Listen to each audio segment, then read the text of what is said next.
Hi, I'm Weston. I love talking about the Rangers, and I'm here to talk about Game 56 of the regular season, where the Rangers win 4-1, could have been 5-1, thank you for nothing, Pierre-Luc Dubois, over the Winnipeg Jets that was certainly a game, huh? But before we get to the game, we're going to take a timeout. So, Wednesday, I made a video against the Blues, and before I talked about the game, took a moment to talk about that framed roster right there, right? Soccer team that I got to announce for this season. I took a few minutes to thank the coach, the athletics director, the gentleman that ran the scoreboard with me, and talk about how cool I thought the framed roster was, and just take a moment to thank everyone involved with that, and mentioned how it was my favorite thing on the set, and then it kept that mantle for like 4 days, and then tonight got usurped. Because tonight, before the Rangers game, the team has their awards banquet, and I thought my invitation to come was just to celebrate the players and the coaches. And instead, I got blindsided because I got given 3 absolutely incredible gifts. I got the framed team photo that I was actually in. I got a stunning plaque with, it says team announcer and my actual name on it that's spelt correctly, which is genuinely exciting to me because that does not happen that often. And another team photo that was signed yearbook style by the players. And I don't know what to say, which isn't exactly what you'd expect to hear from an announcer. I could stare at a dictionary for a week and not find the adequate words to say thank you. Genuinely, our head coach, assistant coaches, every player, thank you all. Everyone involved with the program exuded kindness to me from day one, and it meant the world to me. So thank you all for giving me an absolutely fantastic team to announce for, and also these awesome things now to put up on the wall. And a special thank you to our 4 captains who presented me the framed team photo. Haley, Hannah, Megan, and Julia, you guys are awesome. Thank you all so much. Also, side note to the side note, this wall is green, and it was originally meant to be the Jet wall, because, I'm stupid and a Jets fan. But, I'm going to be honest with you. I got to announce a playoff win for the soccer team this year, and I haven't watched a Jets playoff game in over a decade, so, yeah, Jets, you've lost wall privileges. Maybe win a playoff game, or, just be over 500, and we'll discuss giving it back to you, but until then, this is the Hustlers wall now. So, now, I'm going to try to talk about that Rangers game that occurred tonight, which was fascinating. Rangers get on the board first. In our defensive zone, we play it out. It's Barclay Goodrow and Johnny Brodzinski on a 2-on-1. Goodrow tries to pass to Brodzinski. It's broken up. Jacob Trouba races to the puck, gets it almost parallel with the net, and just throws a perfect pass over to Barclay Goodrow with a beautiful tip to put it in. It's 1-0 Rangers, only about 2 minutes into the game. So side note, I'm going to take a second to praise Barclay Goodrow because he just doesn't get talked about, really. When the Rangers traded for his signing rights and then gave him a 6-year, $21 million contract, a lot of Rangers fans were not happy about it because $3.6 million a year is a good chunk to pay to a, third-line winger. But realistically, with the Goodrow contract, it's not really going to be based on how he plays, but more so how the team does. And that's not fair to Barclay Goodrow. It's just the reality of the situation. This was a move that the Rangers made to bring in leadership and a guy who knows how to win Stanley Cups. And we don't know anything about the Cups yet because we haven't made the playoffs because we only traded for him last year.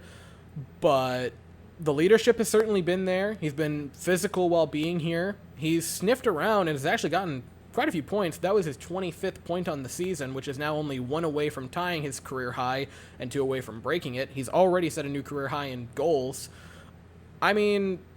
I just don't think he gets enough credit, but Barclay Goodrow has been a very good Ranger this season. Anyway, that goal made it 1-0, and then much later on in the first period, the Rangers would make it 2-0 on a power play goal. We have it in the offensive zone after winning the face-off. Panarin and Fox start passing it back and forth to each other, and then Panarin starts to do his weird little shuffle towards the net that gives the other team heart attacks. He begins the shuffle. The Winnipeg Jets absolutely lose their minds. Panarin with a pass that gets kind of tapped a few times by some Jets, but overall, it still gets to Chris Kreider. He takes it backhander, a beaut, and Chris Kreider, his 37th of the year, not the only goal he would score tonight, to put the Rangers up 2-0. I also think it's funny that he's back to his old crease rat ways, because last game, I mean, scores a blast that was just a insane goal, and then he's like, all right, that was enough of that, back to the blue paint. So you exit the first period, and score and shots tell you two very different things, because the score is 2-0 in favor of the Rangers, and that would make you think, that's good. And then you look at shots, and they're 16-9, and you're like, that's the opposite of good. A little bit into the second period, the Jets would cut the deficit to 2-1. They have it in the offensive zone on a power play. Kreider makes a diving block. Then he gets the first try by Nikolai Ehlers, but he regains the puck, puts a shot on net, and okay. So what is Shesterkin supposed to do here? Like, look at this screen! Makes a great door, not a great window. What do you want Shesterkin to do here, genuinely? I mean, I'm not being a homer. This just isn't on Shesterkin in the slightest. This isn't a screen. Like, this is a blindfold at this point. Also, I'm pretty sure Fox and Lingard owe him handwritten apology letters, because where's the defense here? Like, guys, he's over here. And that goal would make it 2-1. This is a goal that's on the defense and just being on the power play in general, not so much on Igor Shesterkin, but c'est la vie. We head into the third period. It's now 2-1, which you feel pretty good because you have Shesterkin in net. On the other hand, it's 2-1 and you're getting outshot 29-16. And then in the third period, the Rangers spat in the face of statistics, because shots in the third period were 17-6 in favor of Winnipeg, and the Rangers outscored them 2-0 in the third period. Logic be damned. Puck is in our defensive zone. Lafreniere makes a really nice play on it, gets it to Mika Zibanejad, and Mika with a perfect pass off the boards to Chris Kreider, who...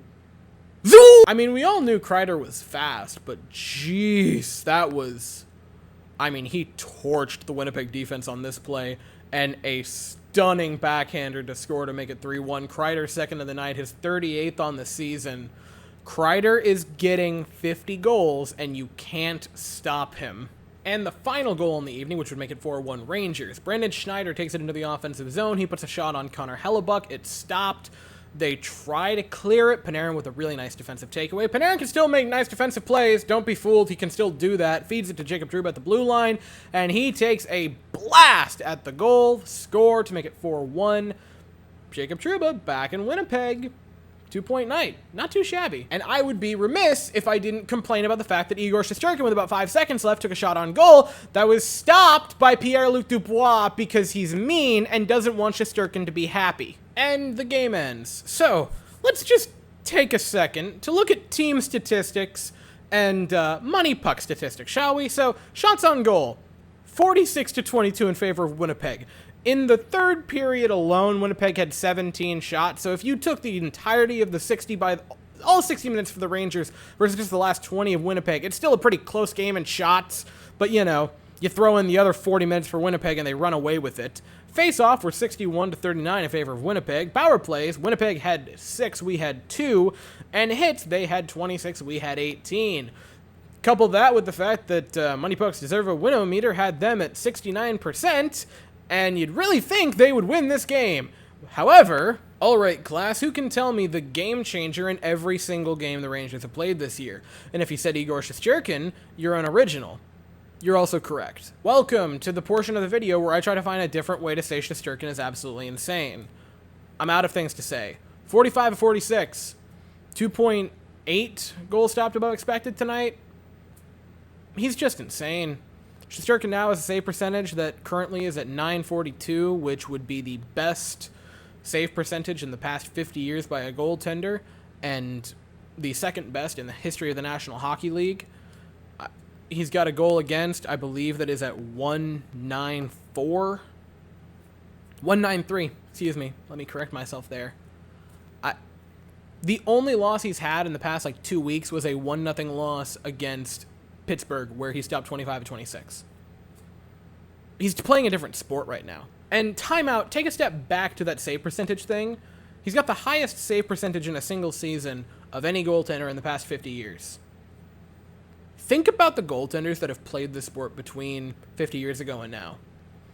Brodeur, Waugh, Hasek, who probably is the greatest goaltender to ever live.